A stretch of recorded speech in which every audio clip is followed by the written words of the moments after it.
தனியாக இருக்குது. தமிழ் தீ பரவட்டும் வரக்கூடிய திமுக கூட்டணிக்கு வந்து முரசொலி அங்கே பிரச்சாரமாக இருக்கும் அப்படின்னு சொல்லிட்டு கமல் பேசியிருக்காரு. நடிகர் அண்ணன் திரு கமலஹாசன் அவர்கள் இந்த பராசக்தி திரைப்படம் திமுகவுக்கு முரசொலி போல களத்தில் இருக்கும் என்று சொல்லியிருக்கின்றார்கள்.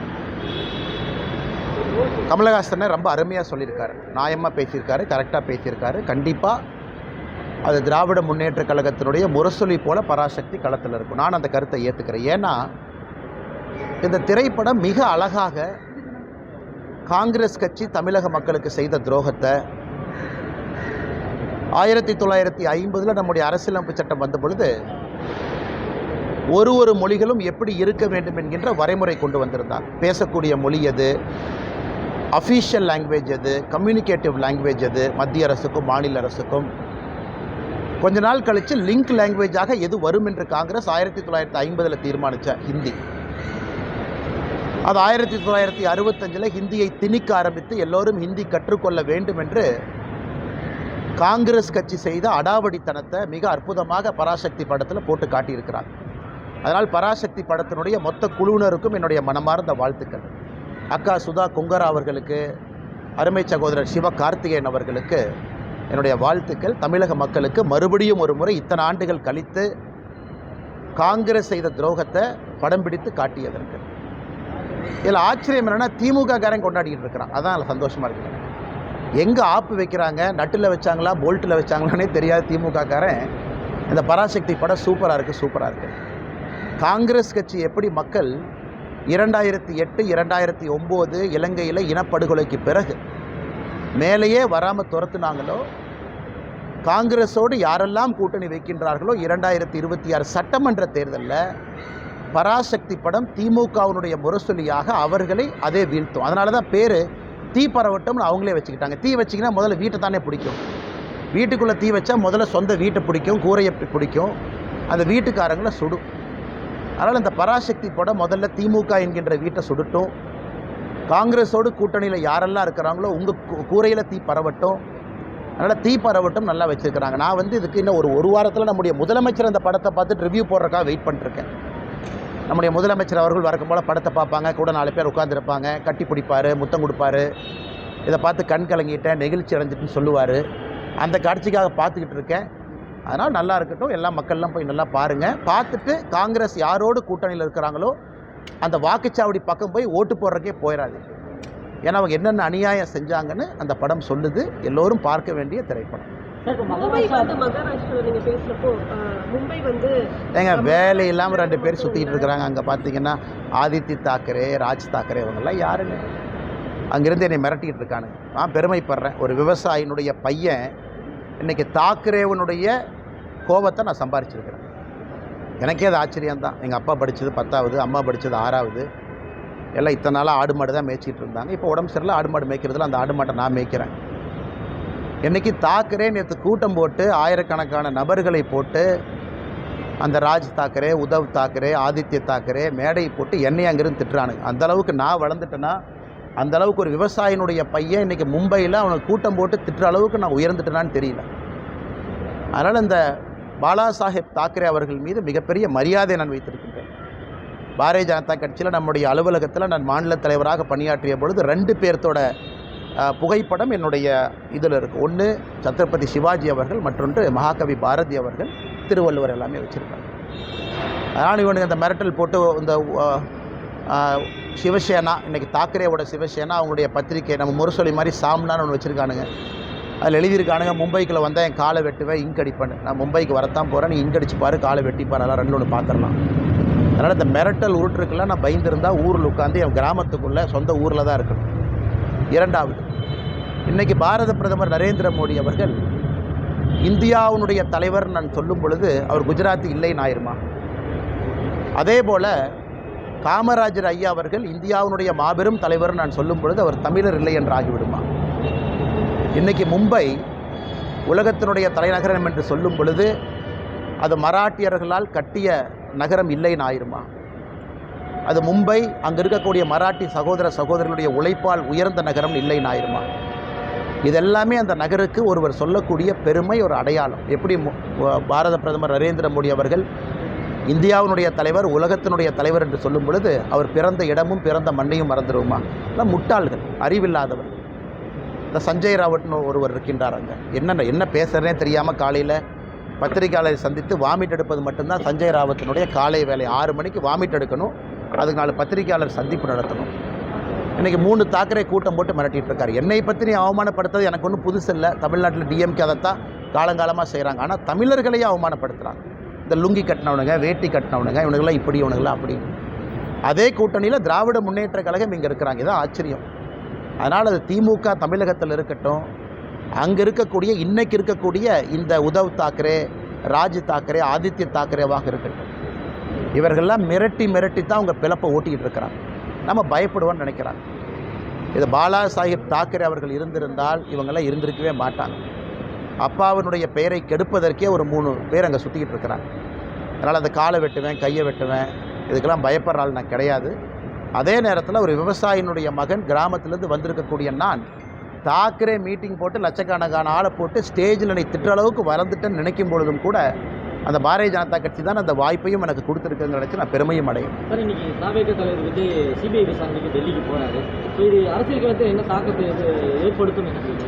தெரியலிங்கன்னா சிபிஐ விசாரணைக்கு கூப்பிட்றாங்க. திரு விஜய் அவர்கள் விசாரணைக்கு போயிருக்கிறாங்க, சம்மன் கொடுத்துருக்குறாங்க. போய் எல்லாருமே அவங்க கருத்தை சொல்ல போகிறாங்க. ஒரு சம்மன் கொடுக்குறனால யாரும் குற்றவாளி ஆக போவது கிடையாது. நமக்கு சம்மன் கொடுக்குறாங்க, போகிறோம், சில வழக்குகளை பேசிட்டு வர்றோம், அதெல்லாம் ஓகேங்கண்ணா. அதனால் முறைப்படி சம்மனுக்கு முறைப்படி அவங்க ஆஜராகிறாங்க. இதில் நான் எதுவும் உள்ளே நான் கருத்து சொல்ல விரும்பலை. அதனால் நல்லபடியாக போயிட்டு வரட்டும். இடி, சிபிஐ, இன்கம் டேக்ஸ் டிபார்ட்மெண்ட் இதை தொடர்ந்து இந்த சென்சார் போர்டும் இப்போது பிஜேபியோட கைப்பாக செயல்படுது. ஜனநாயக விஷயத்தில் எம்கே ஸ்டாலின் அவர்களுடைய ட்வீட் இது உங்களுடைய கருத்து? அண்ணா, என்னை கேட்டிங்கன்னா நானும் ஜனநாயகனுடைய படத்திற்காக எதிர்பார்த்து காத்திருந்த நிறைய ரசிகர்களில் நானும் ஒருவன் தான். நல்ல திரைப்படம், நல்ல நடிகர்கள் நடிக்கும் பொழுது சமீப காலமாக நானும் நிறைய திரைப்படத்தை பார்க்கின்றேன், கருத்து சொல்கிறேன், பேசுகிறேன். ஏன்னா ஒரு திரைப்படம் என்பது ஒரு வெறும் நடிகர் மட்டும் உருவாக்கக்கூடிய ஒரு விஷயம் கிடையாது. லட்சக்கணக்கான நபர்கள் பின்னாடி இருக்கிறாங்க, எல்லோரும் சேர்ந்து பண்ணுறாங்க.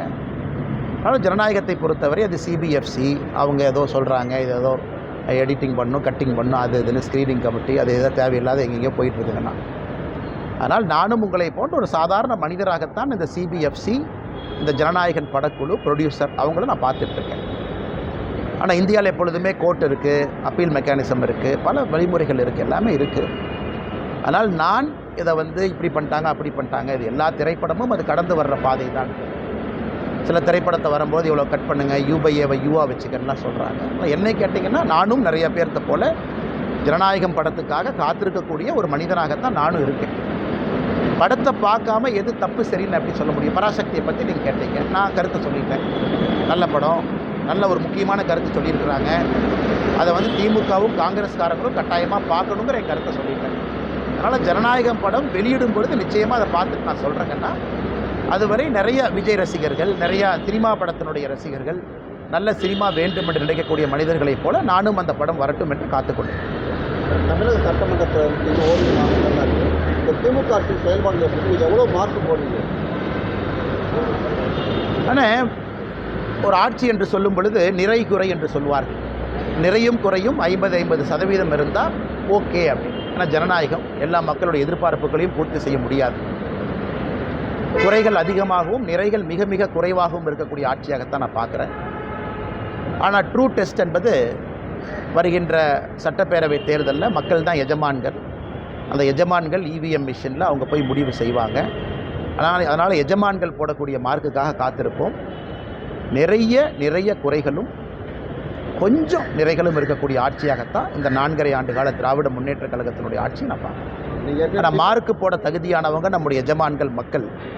என்னை போன மனிதர்கள்லாம் மார்க் போட்டால் அது சரியாக இருக்காது. நீங்கள் திமுக நிறைய ஊழல் பற்றி அறிவிக்கீங்க. இப்போ எதிர்க்கட்சி தலைவரும் எடப்பாடி அவருக்கு ஆளுநர் மனு கொடுத்துருக்காரு ஊழல் பற்றி. நல்லது தாங்கண்ணா, நல்லது தான். அது பேசும் பொருள் ஆகணும், மக்கள்கிட்ட வைக்கணும்.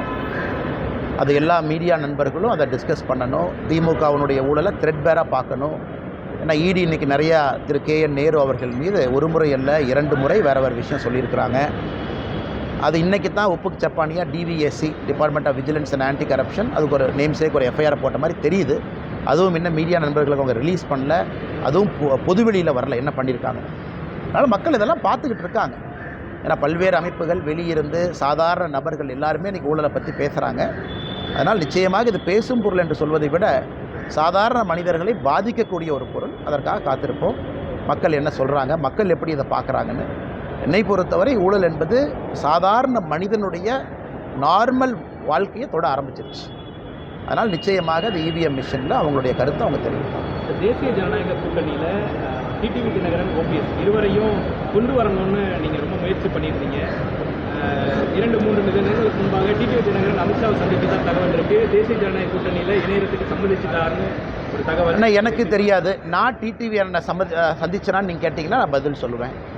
அவர் யாரை சந்தித்தார் எனக்கு தெரியாதுங்கன்னா. என்னுடைய கருத்தில் ஆரம்பத்திலிருந்து எந்த மாற்றமும் இல்லை. நான் ஒரே கருத்தில் தான் இருக்கேன். நன்றிங்க. விரும்புகிறீங்களா? ஆனால் தேசிய ஜனநாயக கூட்டணி பொறுத்தவரை வலிமையாக இருக்கணும்னு நினைக்கிறேன். இந்த எலெக்ஷன் வந்து ஒரு சாதாரண ஒரு எலெக்ஷன் கிடையாதுங்கன்னா, ஒரு மிக வித்தியாசமான ஒரு தேர்தல்.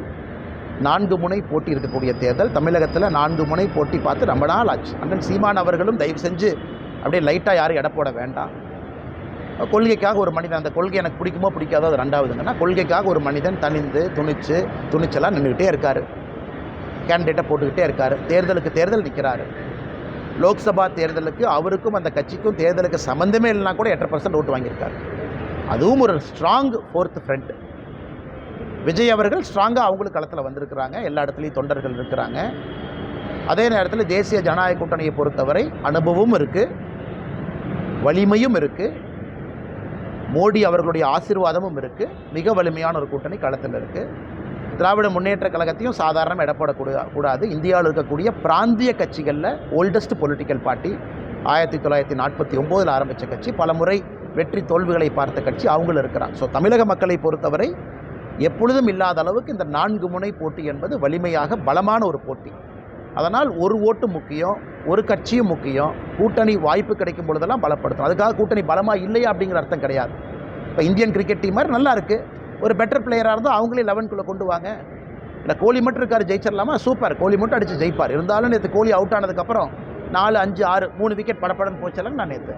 அதனால் நல்ல நல்ல பிளேயர் கிடைக்கும் பொழுது டீமை நம்ம ஸ்ட்ராங் பண்ணுறதுக்காக அந்த டீமில் வீக்கான பிளேயர்ஸ் இருக்கிறாங்கன்னு அர்த்தம் இல்லை.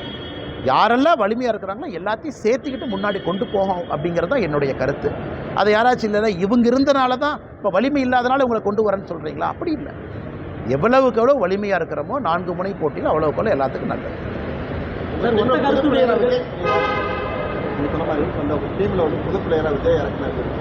அண்ணன் 11 பிளேயரு, அதுக்கு மேலே ஃபீல்டிங் கோச்சு, பேட்டிங் கோச்சு, நிறையா கோச் இருக்கிறாங்க. அந்த கோச்செல்லாம் சேர்ந்து தீர்மானிக்கணும். அப்புறம் ஸ்பெக்டேட்டர் இருக்கிறாங்க, ஸ்பெக்டேட்டருக்கு அது பிடிக்கணும். ஆனால் கிரிக்கெட்டுங்கிறது வெறும் 11 பிளேயர் ஆடிட்டு வந்தால் மட்டும் அழகு இல்லைங்கண்ணா. அதை 11 பேரை பார்க்குறக்கு 1 லட்சம் பேர் போய் கைத்தட்டினா தான் அழகு.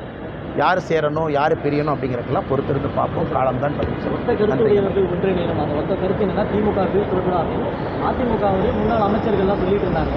விஜயுடைய ஒத்த கருத்தும் அதுதான், திமுக வீழ்த்தணும்னு சொல்கிறாரு. அதிகப்படியான விமர்சனம். நேரம் இருக்குது, காலம் இருக்குங்கன்னா திமுகவை வீழ்த்துவது நோக்கமா?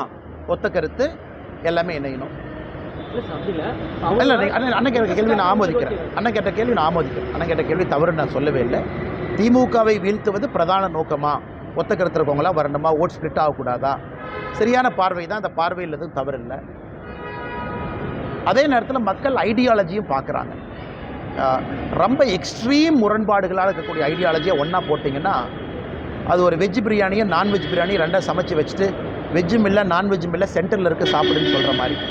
அதனால் ஏற்கனவே சொன்னது போல் இந்த எலெக்ஷனை பொறுத்த வரைக்கும் நான் கோச் இல்லை, இந்த எலெக்ஷனை பொறுத்த வரைக்கும் நான் கேப்டன் இல்லை, இந்த எலெக்ஷனை பொறுத்த வரைக்கும் உங்களைப் போல் நானும் அந்த பார்வையாளரில் ஒருத்தன்.